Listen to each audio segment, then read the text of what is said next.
Comenzamos. Buenos días, doctores. Buenos días, compañeros. En el día de hoy vamos a hablar acerca de una de las complicaciones más frecuentes después de una cirugía, ya sea una cirugía manual o una cirugía post-facomulsificación, que es el edema corneal. Entonces, la presencia de un edema corneal persistente o forma parte de las complicaciones más serias de la cirugía de catarata e incisión pequeña, que va a amenazar la visión, ¿no? Ya sea que se realice a través de la FACO o manualmente.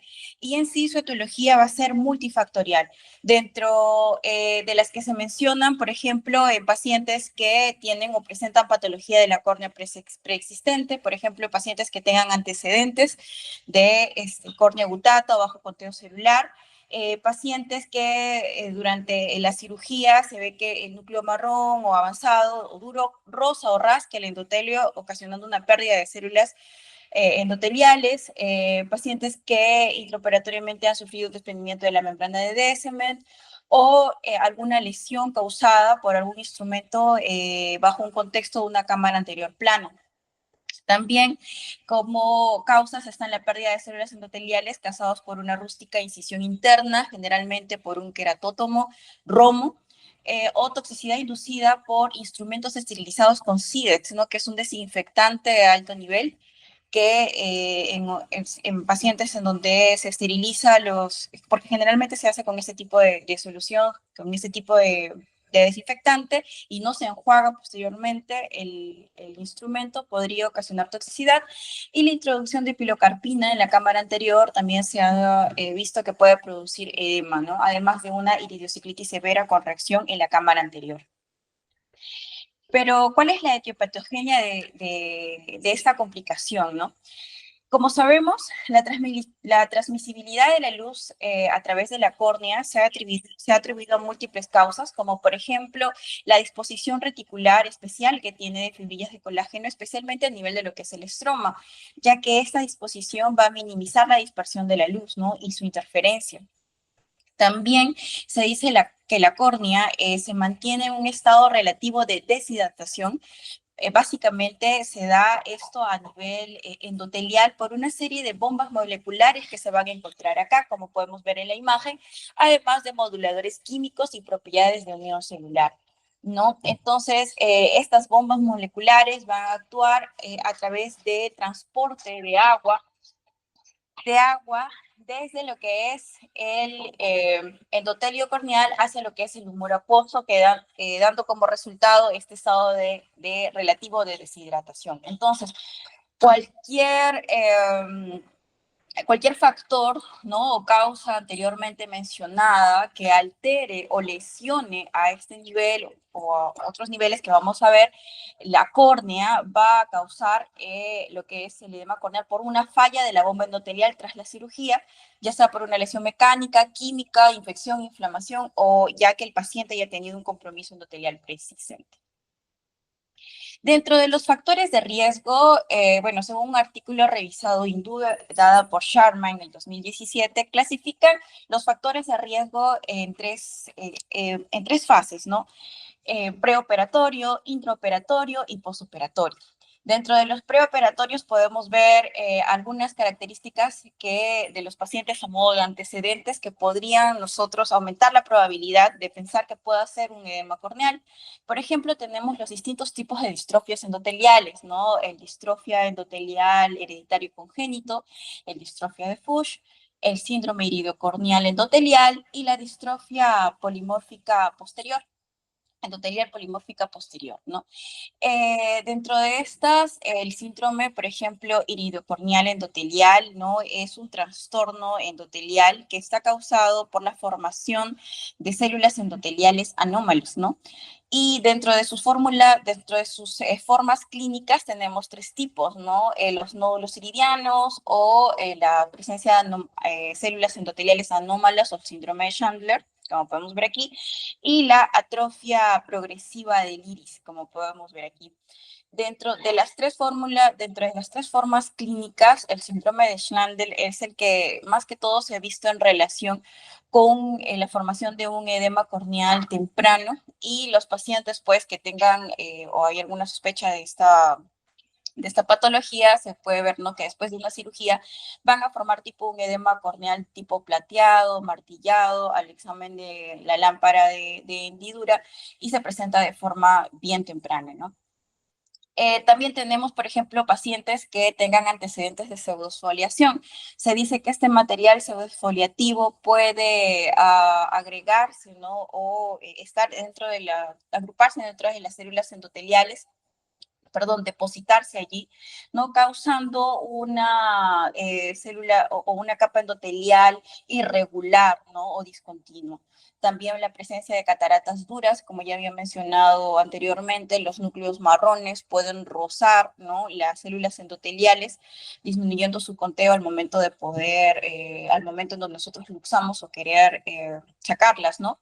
También la presencia de uveitis crónica, ya que la inflamación crónica del segmento anterior puede también causar una disminución del conteo celular, especialmente central. También los pacientes que presenten glaucomas crónicos de ángulo cerrado. Como sabemos, el glaucoma, y diversos estudios también han señalado que está relacionado, ¿no?, la presencia de glaucoma con un bajo conteo celular. Es más, Gagnon y colaboradores han asociado, ¿no?, a la relación de la presión intraocular con el conteo celular inversamente proporcional, o sea, es decir, pacientes que tengan mayor presión intraocular pueden tender a tener bajo conteo celular, ¿no?, y viceversa.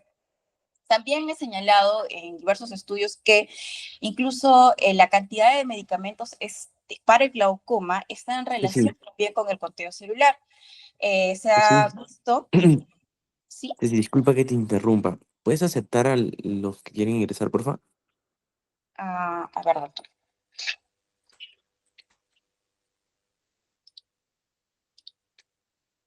Mm, No hay nadie, doctor. Ah, ok, ok. Entonces entré un ratito por ahí. Ahí está, ahí está. Ahí ya lo aquí. Ya, Listo, Ceci, gracias. ya, ya. Cámaras son las que encuentran esto, como bien dijiste. Y muy buenos días a todos. Soy el doctor Ricardo Valderrama. Gracias por la invitación, doctor Juan Carlos Martínez. Buenos días, Bien, doctor. doctor. Buenos días. Bueno, continuando con el tema del el edema corneal, estábamos hablando acerca de lo que son los factores de riesgo, ¿no? Y estábamos hablando acerca de los factores de riesgo a nivel preoperatorios. Estábamos hablando acerca de uno de ellos, que es la presencia de glaucoma, ¿no? Y estaba hablando que muchas veces la cantidad de medicamentos también está en relación con el conteo celular.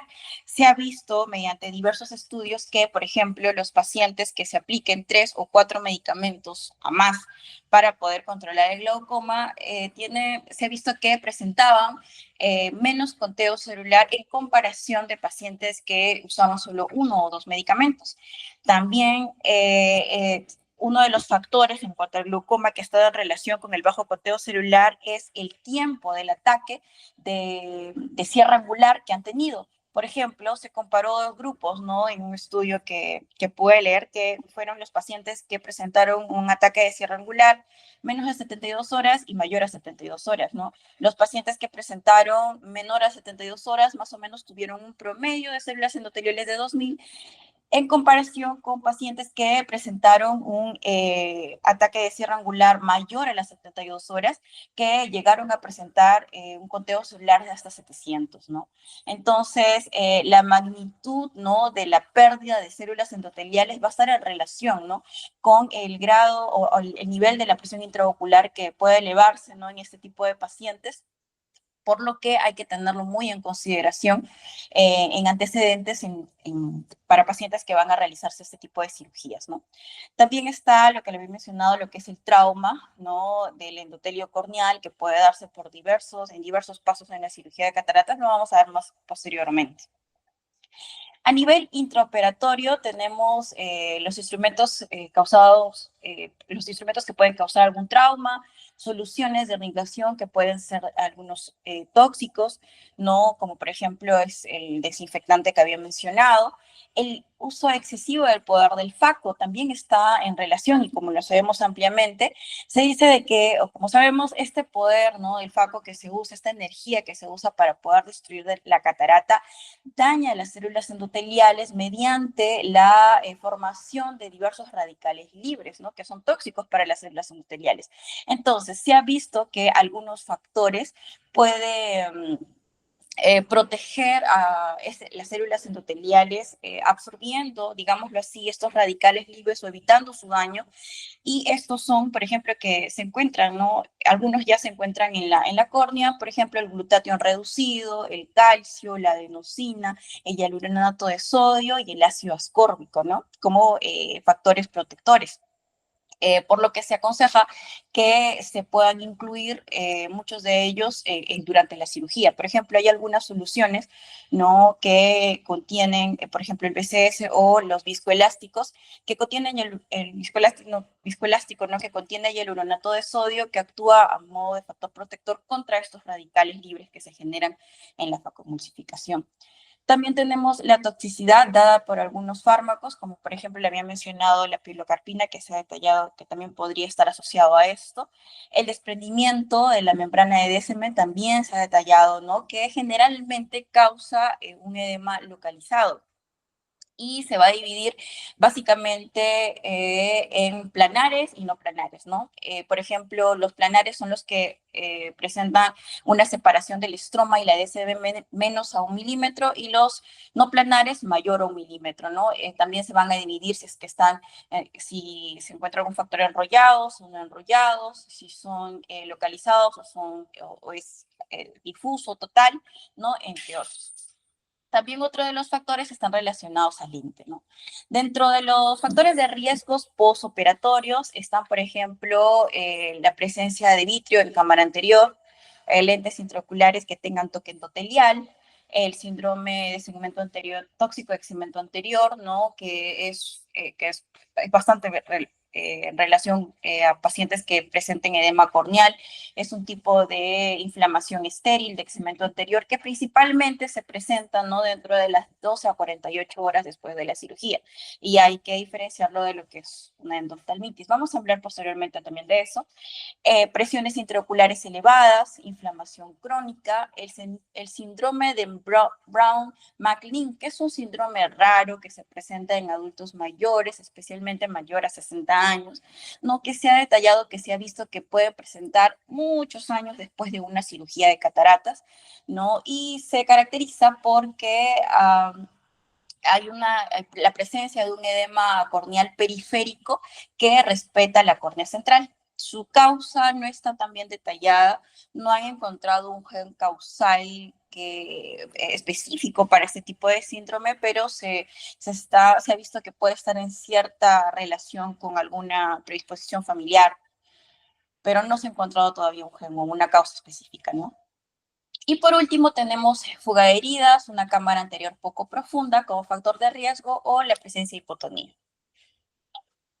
Dentro de los cambios morfológicos que podemos ver, como les mencionaba, un desprendimiento de la membrana de DSM más que todo causa un edema corneal localizado, o también puede presentar un generalizado circundante, y esto va a ser según el tamaño, ¿no? Dentro de las causas o factores de riesgo, perdón, puede estar una cámara anterior poco profunda, la calidad subóptima de los instrumentos, cataratas nucleares duras o corrientes mal dirigidas de fluido viscoelástico, ¿no? Por ejemplo, durante la irrigación, aspiración, o el hecho de que hagamos algún tipo de incisión principal muy estrecha, o instrumentos, una mala instrumentación. Cualquiera de estos podría causar un daño a este nivel, ¿no? Por ejemplo, tenemos acá un OCT de segmento anterior donde se observa, ¿no? Un desprendimiento justo a nivel de una de las incisiones. Entonces, la lámina endotelial de la membrana de Descemet desprendida, a pesar de que esté desprendida, mantiene la glucólisis en el endotelio, por lo que es importante su manejo, ¿no? Incluso el manejo tardío de la membrana de Descemet puede salvar la córnea de un edema irreversible. En cuanto a las alteraciones bioquímicas que hay, se dice que las uniones estrechas endoteliales de las membranas laterales funcionan dando a la córnea un equilibrio bioquímico, ¿no? De diversos tipos de bombas, diversos tipos de moléculas, tales como, por ejemplo, el calcio, la adenosina, la bomba endotelial que les había mencionado anteriormente, donde participa el sodio, el potasio, ¿no? Por lo que algún tipo de escasez de iones de calcio o del antioxidante, el glutatión, como he mencionado anteriormente, y la adenosina pueden contribuir al edema corneal o una lesión a este nivel, ¿no? Que incluya la lesión de las bombas.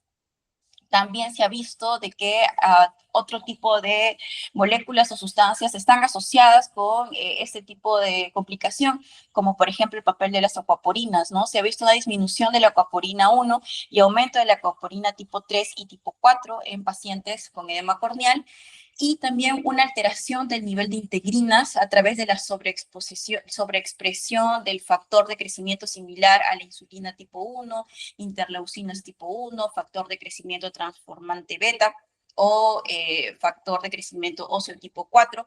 Cualquiera de estas de aquí, su sobreexpresión que se ha podido ver, van a causar una pérdida progresiva de queratocitos estromales y formación de una capa de colágeno posterior. También una disminución de las proteínas antiadhesivas se ha visto en relación con estas, ¿no? Creando una disminución de proteínas adhesivas y consecuente formación de ampollas. En cuanto a las características clínicas, podemos ver que estos tipos de pacientes van a presentar disminución de la visión, más que todo en el postoperatorio inmediato. Puede estar asociado o no con un aumento de la presión intraocular, puede presentar dolor, fotofobia, lagrimeo y congestión en un grado variable, ¿no? A nivel de lo que es el examen clínico, vamos a encontrar una córnea opaca, turbia, que puede estar asociado a un aumento del grosor corneal en algunos casos, ¿no? También se ha visto de que puede haber casi el 47% desprendimientos de la membrana de Descemet que incluso pueden estar desapercibidas, ¿no? No nos podamos dar cuenta de cirugías aparentemente sin complicaciones.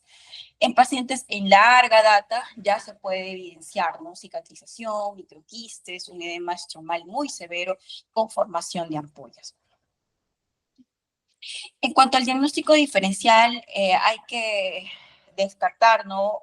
La presencia de otros tipos de cuadros clínicos más severos, como por ejemplo el síndrome de segmento anterior tóxico, en donde podemos ver, como les había mencionado, es una inflamación estéril que generalmente se produce dentro de las 2 a 48 horas de la postcirugía, que ahí se presenta un edema corneal difuso, también puede haber reacción fibrótica en la cámara anterior y atrofia del iris, pero hay ausencia de lo que es la vitreitis, ¿no? En comparación de la endoftalmitis, que como sabemos se presenta generalmente a partir más que todo el quinto día, hay un edema corneal, más exudados vítreos, hay pérdida del brillo rojo, dolor intenso, en el TAS generalmente el dolor es mínimo, por ejemplo, y una reacción grave de la cámara anterior, ¿no? Con presencia de vitreitis.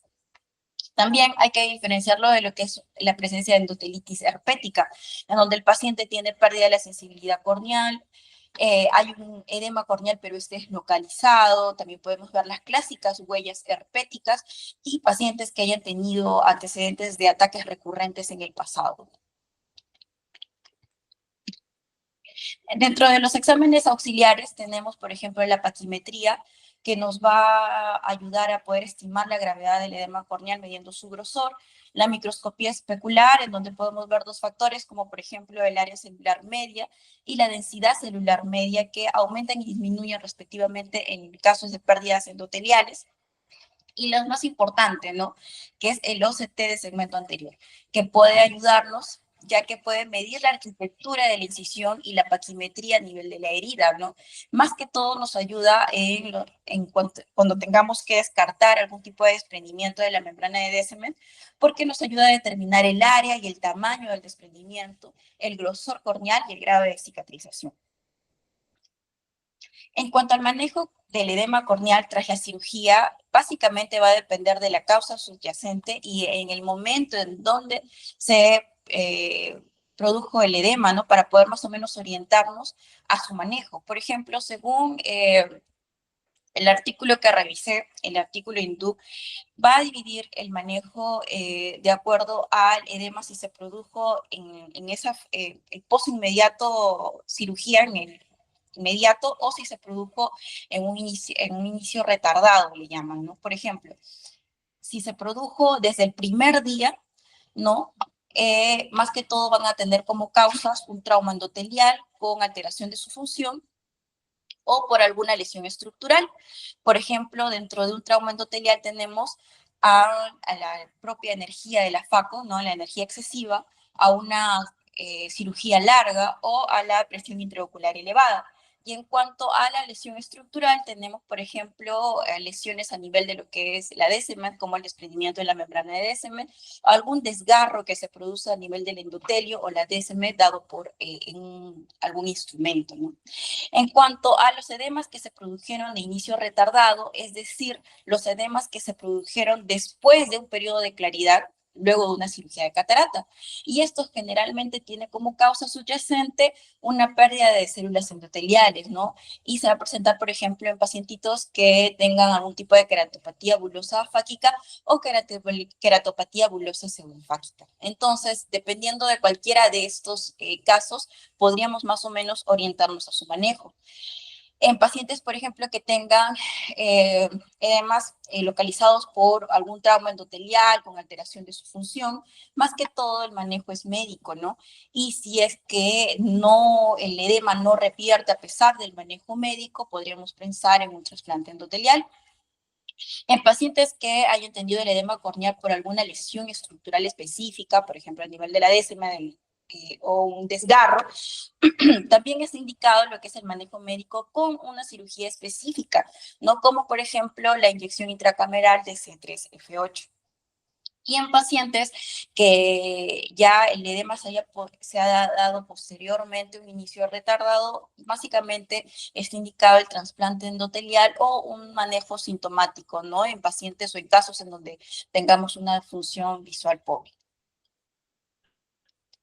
En cuanto al manejo médico, está detallado, por ejemplo, en el uso de agentes hiperosmóticos a modo de gotas oftálmicas, como es el cloruro de sodio al 5%, o a forma de ungüento al 6%. Según el artículo que estaba revisando, en la comparación de estas dos, según el autor, señala que ha visto mayor mejoría, ¿no? O una agente más eficaz al ungüento al 6%, ¿no? Ya que disminuye el edema más que todo matutino cuando se aplica por las noches. Recordemos de que cualquiera de estos dos agentes funcionan como van a ocasionar una película lagrimal más hipertónica, ¿no? Extrayendo agua de lo que es el endotelio, es el humor acuoso, quedando la córnea en su estado relativo de deshidratación, mejorando el cuadro, ¿no? También está indicado los lentes de contacto, especialmente los lentes hidrófilos.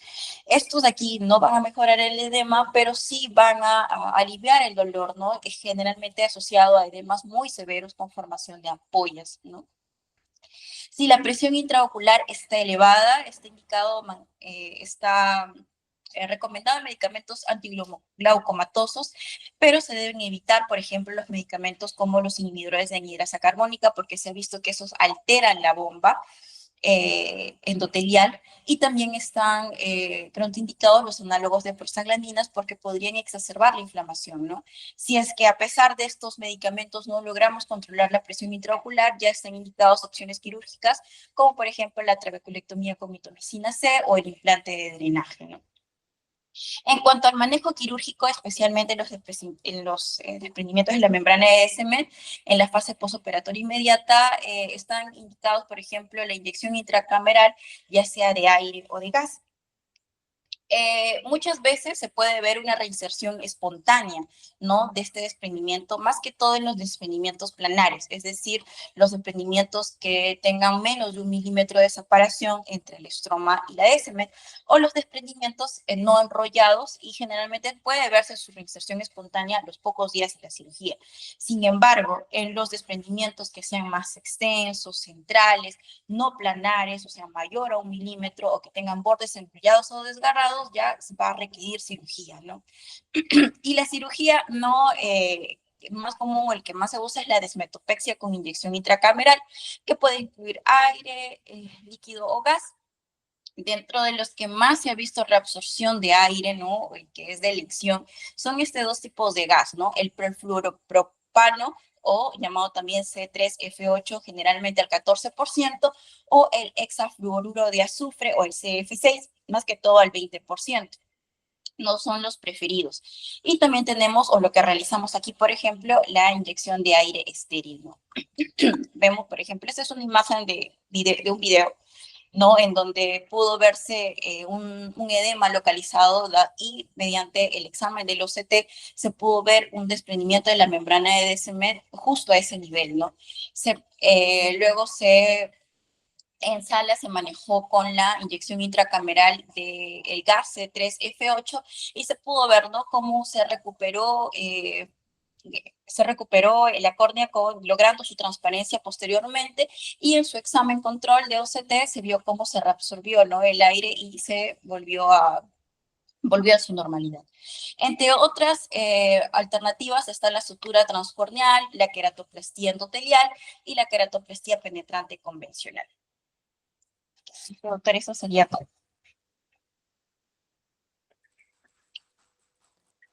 Muy bien, Ceci. Muy buena presentación. Felicitaciones. Bueno, vamos con la discusión. Creo que has hablado de unas fases muy claras de esta patología en el preoperatorio, en el intraoperatorio, en el postoperatorio y el manejo. Entonces, empecemos con el preoperatorio. Ajá, ahí ese cuadrito como que ahí está todo, ¿no? Está gran parte de la clase. Eh, a ver, en el preoperatorio, muy importante de examinar o estudiar nuestro endotelio. Nosotros lo hacemos de rutina, ¿no? Como protocolo, todos los pacientes antes de una cirugía intraocular cuentan con su microscopía especular, y de acuerdo a eso, pues decidimos muchas veces la técnica quirúrgica, ¿no? Eh, Nosotros valoramos ciertas variables de la microscopía especular, como cuáles, Ceci. Ya hemos hecho ese tema. ¿Qué tendríamos que valorar ahí en una microscopía especular? Bueno, su coeficiente de variación, el conteo celular, ¿no? Lo más importante. También tener en cuenta la paquimetría, su hexagonalidad, su coeficiente de hexagonalidad, entre otras, ¿no? Bien, valores normales. Siempre nos molesto con esto, pero vamos a recordar. Hexagonalidad idealmente mayor de cuánto, menor a cuánto, no sé. 40. Ya, ¿qué dicen los chicos ahí? Por ahí. ¿Quién está? Ruth. Mayor a 40, menor a 40, mayor a 50. Uno es 40 y el otro es 25. Se, Mayor a 60, dice la editora, mayor a 60% de las células que sean hexagonales. sí, 60 y el otro ¿Ya? es 20. Y el otro es 30, 40, también depende de la bibliografía. ¿Qué nos traduce? Claro, ¿qué nos traduce? Digamos, si tenemos menos porcentaje, o sea, hay menos del 60% de las células que son hexagonales, ¿qué significa ello? ¿Que tiene esa córnea?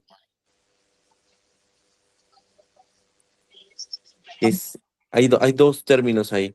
Polimorfismo, polimegatismo. Polimorfismo. Ya, y si tiene menos del 60% que son hexagonales, ¿que es polimorfismo o polimegatismo? Polimorfismo. Polimorfismo. Polimorfismo, ¿no? Porque, o sea, hay células con mayor ángulos o menor y son variables, polimorfas, son polimorfas, ¿no? Idealmente deberían ser mayor del 60% hexagonales, pero hay menos, o menos porcentaje que son hexagonales y tienen otra cantidad de lado, ¿no? Las células. Bien, entonces tener en cuenta eso. Y el pleomorfismo, que lo evalúa qué variable de la microscopía especular. Polimegatismo El poliomiegatismo. lo evalúa la hexagonalidad. Pleomorfismo, perdón, pleomorfismo lo evalúa la hexagonalidad. Polimegatismo lo evalúa qué variable? Coeficiente de variación. Coeficiente de variación, ¿no? Que valor normal. De el área celular, doctor Martínez, el polimegatismo varía el coeficiente. Estudia el coeficiente de variación del área celular. Es normal si es menor de 30. Y si está elevado mayor de 40%, indica que estas células son irregulares, ¿no? Que hay algún tipo de estrés en el endotelio. Así es como dice el doctor Valderrama. El coeficiente de variación, valor normal, menos de 30 o menos de 40 según la bibliografía. Y nos indica, pues, que las células tienen mayor tamaño. Hay mucha variación en el tamaño de las células, en el tamaño celular. Y nos indica que no hay un buen funcionamiento del endotelio, ¿no? Entonces, esta variable también hay que tenerla en cuenta. En el preoperatorio, o sea, estamos analizando la microscopía, ¿no? Entonces, tener en cuenta estas variables del coeficiente de variación, la hexagonalidad, el recuento celular, ¿no? El recuento celular, digamos, ya hemos conversado esto muchas veces, ¿con qué recuento podríamos ingresar a una cirugía intraocular o cuál es lo mínimo, ¿no? Para poder... Para una cirugía de FACO. Una cirugía de... Es que hay otra variable ahí ya, digamos, una cirugía de FACO, sí. Dependiendo del tipo de cirugía. Dependiendo la dureza del núcleo, ¿no? Ujú. Dependiendo del tipo de cirugía. Si es una Sí, cirugía que dilata mucho, se va a manipular probablemente, entonces no debemos pensarlo bien si tiene bajo recuento. No dilata mucho y es una catarata dura, o tiene PEX también, o glaucoma, ¿no? Todo eso habría que valorar. Lo así que yo les es. sugiero, buenos días, doctor, ¿me permite hablar? Sí, por Lo que supuesto. yo les sugiero, yo les sugiero a ustedes por una cuestión práctica. Yo soy el doctor Ricardo Valderrama Guevara, soy egresado del Hospital Alberto Sabogal Ologuren. ¿Dónde están ustedes? Yo terminé el 2017, aún soy de la escuelita antigua, ¿no? Un gusto y felicitar al doctor Juan Carlos por estar y continuando con esta escuela que de hace muchos años y se da en el Sabogal, ¿no? Un gusto, doctor Martínez, y un orgullo. Yo soy director de la clínica de ojos aquí en la ciudad de Sicuani, la clínica La Caliñao, una clínica inmensa. Contamos con todo tipo de equipos que ustedes se imaginan. Solo digan algo y la clínica lo tiene. Todo en absoluto. Somos una clínica grande, al nivel de cualquier clínica desde Lima. Solamente no contamos aún con el Zimmer Láser, pero pronto ya estaremos con ese equipo. Lo que yo les digo por una cuestión así, una práctica. Tienen que aprender a leer bien esto, porque esto es básico para que tomen una buena decisión en la cirugía. Vean, ¿cuánto es su densidad de este celular? Tienen que saber eso, básico. 2, el CB, si está elevado de 40, ya se tienen que preocupar. Sí. Un CB más de 40, oye, acá pasa algo. Menos de 40 es normal. Está viendo algún tipo de estrés endotelial. ¿Qué? Y el punto 3, debo de ver las células hexagonales. Si está menor de 50, acá hay una pérdida de hace mucho tiempo. Y tomo la decisión, ¿qué tipo de cirugía voy a hacer? Son 3 datos que tienen que saber y con eso basta todo. Aprender a leer bien, obviamente, ¿no? Y hacer una buena toma. No se confíen siempre en la toma que hace el técnico. A veces no hacen bien. Lo hacen apurados y no hacen bien. Cuando los chicos de optometría hacen una toma de eso y me llama la atención y veo que la córnea está hecho bolas, yo mismo voy y les exijo a que hagan bien. 3 cosas que tienen que saber. Cuando un seb esté elevado, cuando un pleomorfismo es bajo, y con eso van a tomar la mejor decisión como sugerencia y por la experiencia que tengo ya de años haciendo oftalmología. Muy bien, doctor, muchas gracias. Gracias. Doctor Gracias. Pacheco, ¿alguna consideración preoperatoria que, bueno, tendríamos que tener en cuenta en este tipo de pacientes para entrar en una cirugía? No sé qué nos pueda comentar su experiencia al respecto en la evaluación preoperatoria. Gracias, Juan Carlos. Soy el doctor Pacheco, soy médico adjunto en el servicio de córnea del Hospital de la Ceguera. Aquí el doctor me invitó a estar con ustedes en este interesante tema. Felicidades, doctor, estuvo muy buena tu revisión. Yo creo que prácticamente han tocado las cosas más importantes, ¿no? Hay que hacer un estudio completo del paciente, técnica que van a usar, microscopía especular. Yo creo que no hay que agregar más. Más bien te quería hacer una pregunta, Juan Carlos, que a veces es un tema de discusión en los congresos y se me hace a mí personalmente un tema muy interesante, porque visto desde el punto de vista de córnea tenemos una forma de pensar y visto el punto de segmento anterior tiene otra forma de pensar. Ya hablaban un poco de los conteos y de la microscopía. Si tú tienes un paciente con una córnea todavía transparente, pero con un conteo de 700 células, que ya sabes que está a punto de tronar, ¿no? A lo mejor del punto de vista del corneólogo sería de una vez hacer un tratamiento triple, ¿no? Quitar la catarata, hacer un endotelial y olvidarte de problemas. Pero he visto que desde el punto de vista de los de segmento lo piensan diferente. ¿Y sabes qué? Mejor le hago primero la FACO y con mucho cuidadito, o le hago un SIX con mucho cuidadito y demás, y ya después el trasplante. Es un tema de discusión entre los corneólogos y los segmentólogos. ¿Tú qué opinas? ¿Cómo abordas estos casos con conteos ya limítrofes y que por lo menos del punto de vista de córnea sabes que está a punto de tronar? Platícanos. ¿Qué tal, doctor? Sí, bueno, nosotros como segmentólogos siempre abogamos o nos dirigimos, nos orientamos a la cirugía de catarata. Entonces, con un recuento limítrofe, nos vamos por una incisión pequeña, una cirugía de incisión pequeña, y con alta probabilidad de que esa córnea se pueda descompensar en el postoperatorio, ¿no? Siempre es importante en la comunicación con el paciente también, ¿no? Decirle, ¿no? Que su córnea, su estado real, ¿no? Que está en el límite y que se puede descompensar. Ahora, yo personalmente sí manejaría, pues, o tendría esa posibilidad de hacer un trasplante endotelial o un penetrante y pudiera hacer la cirugía de catarata y el trasplante, o sea, yo pudiera solucionar los dos temas en el momento, ¿no? Me encantaría.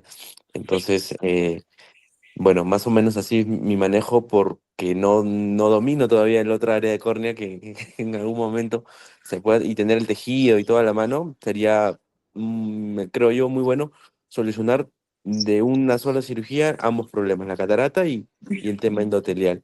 Pero sí, o sea, como cementólogo siempre nos vamos a orientar por hacer la cirugía de catarata y comunicando al paciente que es muy probable que ese endotelio se va a descompensar. Sí, perfecto. Tocaste un tema muy importante, que es la parte de la comunicación, ¿no? En estos casos hay que hablar bien al paciente, decirle, y si tenemos en la mano el especular, decirle, mira, este conteo está bajo, está este riesgo, y hacérselo saber. Pero fíjate que en un congreso, en alguna ocasión que me tocó dar este tema justamente, me pregunta la persona que dirige la mesa redonda, bueno, ya tienes la córnea descompensada, ya la córnea no funciona. ¿Cómo le explicas tú al paciente ahora? ¿Cómo le dices tú si llega ya conmigo con córnea, buscando un trasplante de córnea? ¿Cómo le dices? Es que al colega usó mal el FACO, o puso una solución que no era, o tenías un conteo bajo y no se dio cuenta. ¿Cómo lo explicas? ¿Cómo lo abordas? ¿No? Es una cosa muy importante. Ya después que el paciente tiene una córnea descompensada, ¿cómo hacerle saber que por alguna situación de las que vimos aquí que puso la doctora, no son, no son de nuestra falta, pues fueron cosas que ya el paciente tenía, pero la verdad algunas son falta nuestra, ¿no? Fue cuestión técnica, cuestión de ultrasonido, cuestión de medicamentos que usamos, pues cómo le dice al paciente, pues ahora tu córnea no sirve y hay que trasplantarlo, ¿no? Entonces también es una parte importante que debemos de aprender a comunicar a los pacientes cómo hacerlo. Mi respuesta en ese momento fue decirle, mira, mi función como corneólogo es ayudarte a resolver el problema. Yo no estuve en la cirugía, no sé qué fue lo que pasó en tu cirugía, seguramente fue una cirugía difícil y pues bueno, a mí me toca nada más resolverlo, ¿no? Nunca decir, pues es que el doctor te puso mucho ultrasonido, o es que le puso medicamentos que no eran, no se dio cuenta que era esto, no echarle la culpa al otro colega. Entonces es importante ver cómo manejar el post en estos pacientes, ¿no? Sí, muy importante la parte ética, ¿no? O sea, nos llega un paciente que no hemos operado y uno nunca sabe qué pasó y siempre hay que mantener, pues, ¿no? Las formas y no opinar de algo donde uno no estuvo, ¿no? Es importante, muy importante. Entonces, yo creo que ya en el preoperatorio ya hemos hablado bastante de la evaluación. Vamos a pasar al intraoperatorio con cuestiones de tiempo también. En el intraoperatorio sabemos, pues, como mencionó muy bien Ciencia, que instrumentales que no tienen buen filo pueden generar traumas a nivel de la membrana de Descemet, soluciones como mencionó la pilocarpina intracameral, excesivo uso del poder de faco. Ustedes les digo, chicos, siempre cuando empiezan, que cuando me hagan ultrasonido, posición 3 del pedal, si no tienen nada en la punta. A veces no tienen nada en la punta, está la punta del facultativo de faco en cámara anterior y hacen posición 3 está generando ultrasonido y no es efectivo. Entonces ahí están dañando el endotelio. ¿Ya? Entonces es importante también eso, a qué nivel se hace la posición 3 del faco. O sea, idealmente es en el saco capsular o a nivel del iris, no en cámara anterior. Por ahí si se luxa un fragmento a cámara anterior, lo podemos coger con una punta del faco y lo bajamos al nivel de plano de iris o en el saco capsular para no generar trauma endotelial, sobre todo en estos pacientes que tienen recuento al límite. También lo que indica la literatura es cada 5 de SD poner viscoelástico. Sin embargo, si tenemos recuentos más bajos, nosotros lo hacemos cada 2 o cada 3, ¿no? Siempre la técnica soft shell. A ver, ¿en qué consiste la técnica soft shell R2? ¿Quién está ahí? Acá estamos. Ya, doctor. Consiste Usar los dos tipos de viscoelástico. usa el uso de los dos tipos de viscoelástico, uno protegiendo lo que es el endotelio y primero el cohesivo y perdón, primero el dispersivo y luego el cohesivo. Ya, eso clarito. Ya, estamos en plena cirugía, soft shell, ya saben qué tienen que hacer. Dispersivo primero y el cohesivo, ¿no? El dispersivo se adhiere al endotelio, que es el pesado, el dispersivo, y el cohesivo nos va a generar espacio. ¿Ya? Entonces es importante proteger. ¿Qué más? Puede haber desprendimientos de membrana de Descemet, sí, hay que darnos cuenta, porque a veces no nos damos cuenta, incluso podemos hackear a la Descemet, ¿no? Y eso ya es grave, porque o sea, si se desprende, tenemos la opción de adherirla, de pegarla con aire, con gas. Pero si nos las faqueamos, nos las comemos, las sacamos, no tenemos otra que rezar y buscar al corneólogo para que nos haga el trasplante. Porque si no hay otra. Gracias, Juan Carlos, por mandarnos pacientes, te agradezco. Tengo una pregunta para uno de los R3, no los conozco, no puedo decir nombre, pero un R3. Hablando de esta cuestión del desprendimiento de DSM, que también es un caso importante, ayer con el doctor Juan Carlos tuvimos un par de casos, y con el doctor Valderrama también, y le digo que me ayudó un poco a cambiar un poco el criterio que tenía, ¿no? Llegaba un paciente con edema corneal post cirugía de catarata, y mi manejo inicial simplemente era darle esteroides, darle tiempo.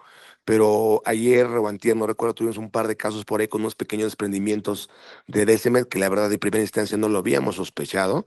Y bueno, gracias a tener el equipo adecuado, le hicimos un OCT y vimos que tenía un desprendimiento. Entonces ya mi criterio a lo mejor cambiará un poco. Cuando yo tengo un edema corneal,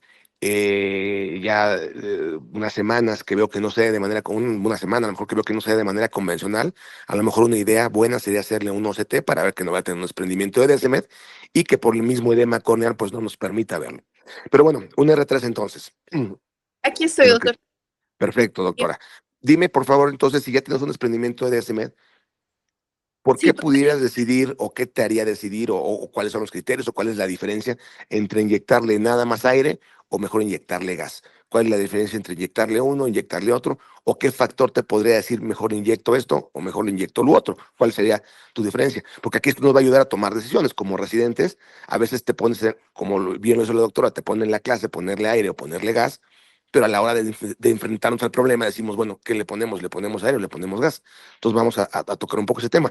Como R3, ¿cuáles son las diferencias entre ponerle uno y otro y por qué decidirías ponerle aire o por qué decidirías ponerle gas?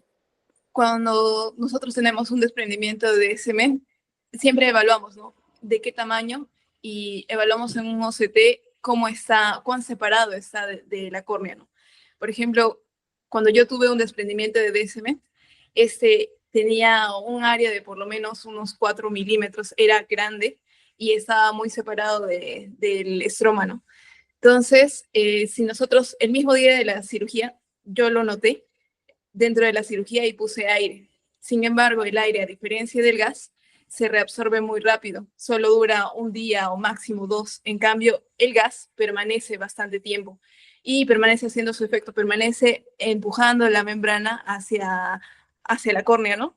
Y permite que ésta se adhiera. Pero si nosotros ponemos aire en un desprendimiento que es grande, este aire se va a reabsorber y de nuevo se va a volver a desprender. Entonces, dependiendo del Perfecto. tamaño, básicamente, y de cuán separado esté. Perfecto, muy bien, sí. Bien dijiste, dependiendo un poco del tamaño, a lo mejor también la localización podría ser importante, a lo mejor desprendimientos superiores, pudieras Ajá. ponerle aire, y el lado que el aire pues se va a ir para arriba, y si le pusiste gas, ¿lo vas a mantener qué, boca abajo al paciente? Como en la cirugía de retina. Boca abajo, no, porque el gas, bueno, tanto el aire como el gas van a ir hacia arriba, ¿no? Correcto, aquí es diferente, ¿no? En cirugía de retina las vas a poner boca abajo, pero en un desprendimiento de me lo vas a poner boca arriba. Y el gas te dura más o menos en cámara anterior unos 3 días, más o menos 3, 4 días, mientras que el aire te va a durar nada más 1, máximo 2 días, ¿no? Entonces, bien dijiste, la cantidad de desprendimiento y parte de la localización. Muy bien, felicidades, te felicito. Y un comentario, doctor Martínez. Sí, claro. En lo que yo les sugeriría, recomendaría, es ser prácticos en la vida. Ser prácticos, ¿qué es? Es generar un algoritmo, protocolos, ¿no? Yo trabajo en base a, a protocolos, ¿no? ¿Y eso qué es? O sea, he operado hoy día una cirugía, lo veo al día siguiente, veo que se ha gastado mucha energía,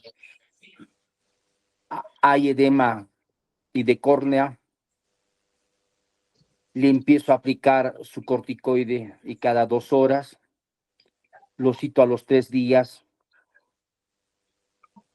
o si es muy intenso el edema de córnea, ya le inicio prednisona 50 miligramos una vez al día por 5 o 6 días, lo cito a los 3 días. Si el edema insiste y persiste, yo le hago siempre una OCT de esta cámara anterior y no sé por qué se me pasaron estas 2 veces. Estaba con cuidado porque yo ya tenía esa norma de hacer un OCT de cámara anterior porque tengo 2 OCTs de esta cámara anterior y, y si veo que es el desprendimiento, ya voy de frente a colocarle gas o aire porque con aire no me ha ido bien. Pues yo les aconsejo a ustedes y que tengan un esquema adecuado. Si veo que no hay ningún desprendimiento de Desemet al 5.º día, le coloco dexametasona o betametasona a nivel de limbo en 3 cuadrantes.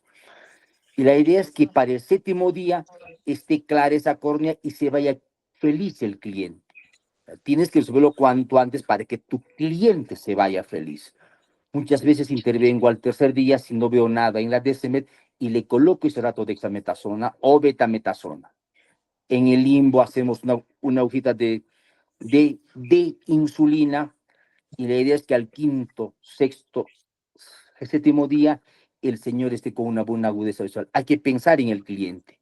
Yo les voy a enseñarles a pensar en el cliente, que ese cliente se vaya satisfecho, contento. ¿Y por qué el otro señor está viendo 20 al día siguiente y yo no veo nada? Y entre ellos empiezan a preguntarse, oye, y seguramente me han operado mal, ¿qué ha pasado conmigo? Entonces tú tienes que intervenir rápidamente y apagar ese incendio. Ese es el esquema y tienen que aprender, porque muchas veces no van a encontrar lágrimas hiperosmolares. Oye, prepárame una lágrima hiperosmolar. Tienen que aprender a preparar una lágrima hiperosmolar al 5%. Tienen la obligación moral de aprender ustedes. Lo primero que tienen que hacer hoy día es cómo se prepara una lágrima hiperosmolar al 5%, porque no vas a encontrar eso en un mercado. Si quieres que te lo hagan en Farmacia Universal, y tontera te lo venden en 60 soles, cuando tranquilamente a ti te puede costarte 5 soles, si lo preparas tú. Son cosas que tienen que aprender a ser prácticos, chicos. Gracias, doctor Martínez. Muy bien, muchas gracias, doctor, por su experiencia. Yo creo que, bueno, vamos al manejo. Como bien lo comentó el doctor Valderrama, bueno, su manejo, su experiencia, lo maneja así, es importante. Eh, Aquí lo mencionó también el Ceci en su exposición, eh, la inyección, ¿no? de gas o intracameral. Ya en esto es el manejo de la membrana de Descemet.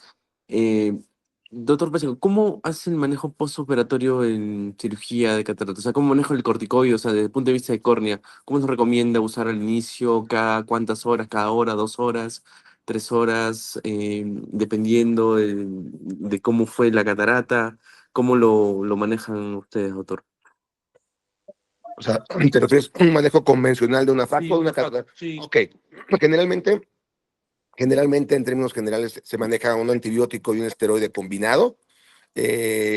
Si tu catarata fue tranquila, tú sabes que no hubo ningún problema y todo lo hiciste tranquilo, generalmente lo usamos cada 6 horas por unos 10 días. No hay que usarlo más. Generalmente estas cirugías en manos expertas como las tuyas no se inflaman mucho y les va muy bien. Entonces, antibiótico, esteroide por 10 días combinado, se acabó y siempre acompañarlo de un lubricante. Recordemos que tan solo el hecho de hacer una cirugía de catarata, aunque no tenga que ver mucho con otras cosas, causa un cierto grado de ojo seco. Entonces, antibiótico y esteroide por 10 días, combinado con su lubricante. Ahora, tu catarata, batallaste, te costó trabajo quitarla, y pusiste mucho ultrasonido, etc., etc. Bueno, pues aumentamos la dosis del esteroide y yo ahí sí lo hago con dos medicamentos diferentes. Es decir, le doy el esteroide, una gota de esteroide que le voy a usar cada 2 horas o cada hora de ser necesario, cada 2 horas, y le doy otra gota de antibiótico por separado que la voy a usar cada 6 o cada 8 horas. No las uso juntas porque si no voy a causar toxicidad. A darle más medicamentos, pues es más toxicidad. Entonces, lo que me interesa darle de manera muy cercana es el esteroide. Por eso le doy una gota de esteroide cada hora, cada 2, y por separado una gota del antibiótico. Pasan unos días, 15 días, y vemos que esto no cede. A lo mejor a mí me gusta ayudarlo con una inyección, nosotros le llamamos transeptal, que ya estamos platicando, una inyección transeptal de un medicamento, de un esteroide, generalmente de dexametasona, 1 mililitro de dexametasona transeptal, y darle tiempo. Es lo que hacemos. Ahora, bueno, sí, síguele, ahorita tocamos otro tema respecto ya al manejo a largo plazo. Adelante. Bien, entonces ya tenemos, bueno, la experiencia. Nosotros lo manejamos en Sabal muy, muy similar en realidad. Damos los esteroides seguidos al inicio, luego si no hay mejoría, sospechamos en DSM, doceta anterior, y manejamos lo que es el desprendimiento de la membrana de DSM con inyección de gas a cámara anterior o aire, dependiendo del tamaño, la localización, como lo dijo el doctor. Muy bien. Entonces, yo creo que estamos por ahí con la hora. ¿Algo más que quisiera comentar de repente, doctor? Sí. Una última pregunta igual a un R3 también. Ya tienes tu paciente, ya tuvo el edema corneal.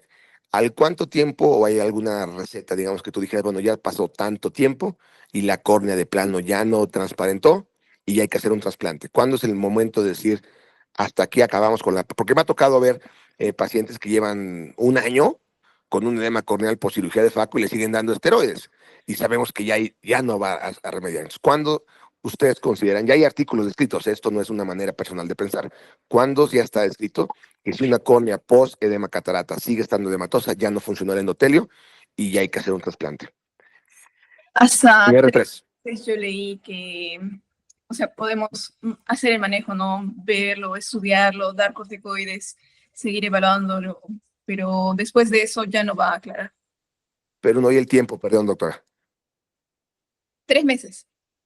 Unas 8 semanas, ¿no? Unos 2 meses y medio. Si tú ves que ya no se transparentó, pues ya no sigas batallando, porque sí, digo, sí me ha tocado ver hasta un año después, paciente con esteroide, y le dicen que va a transparentar, no, pues no, ya no va a transparentar. Y mi último comentario, nada más, una cosa muy nueva que estamos teniendo es el manejo de estos, los inhibidores de la ROCkinasa, que estamos en algunos tratamientos, en algunos estudios, perdón, experimentales, que es unas enzimas que se inyectan a nivel de cámara anterior y aparentemente ayudan a la regeneración endotelial en pacientes con una disfunción de endotelio.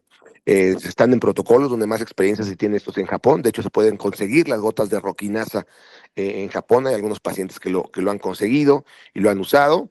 La verdad, la experiencia hasta ahorita personalmente es nula. Vamos a empezar ya creo que en estos meses un protocolo en el Hospital de la Ceguera, justamente con la inyección de ROCkinasa en cámara anterior en pacientes con un daño endotelial post cirugía de catarata, para ver si en realidad hay una regeneración y podemos evitar llegar a un trasplante de córnea, ¿no?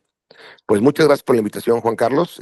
La verdad, es un interesante tema de muchas cosas de discusión. La verdad, muy bien con tus residentes. Ya me están dando ganas de venirme aquí al Sabogal a ser parte del staff con tus residentes. Muchas gracias y te dejo los micrófonos. Gracias. Muchas gracias, doctor Pacheco, por acompañarnos, de verdad. Es un honor tenerlo con nosotros aquí en la escuelita del Sabogal, con todos sus aportes, toda su experiencia, suma mucho, enriquece el aprendizaje, el crecimiento de los residentes. Los felicito a los chicos porque siempre dan la talla, son bien estudiados, leídos y eso es la idea, ¿no? Aprender, crecer cada día y formarnos cada día mejor. Nosotros también aprendemos aquí enseñando y bueno, les agradezco por esta sesión y ya creo que las cosas han quedado claras, hemos aprendido algo todos y ya nos estamos viendo en la próxima clase, chicos. Muchísimas gracias, doctor Edward, por asistir, todos los asistentes, todos los aportes son valiosos, toda la experiencia es valiosa y siempre pues aquí estamos para aprender. Muchísimas gracias, chicos. Gracias, doctor. Hasta luego.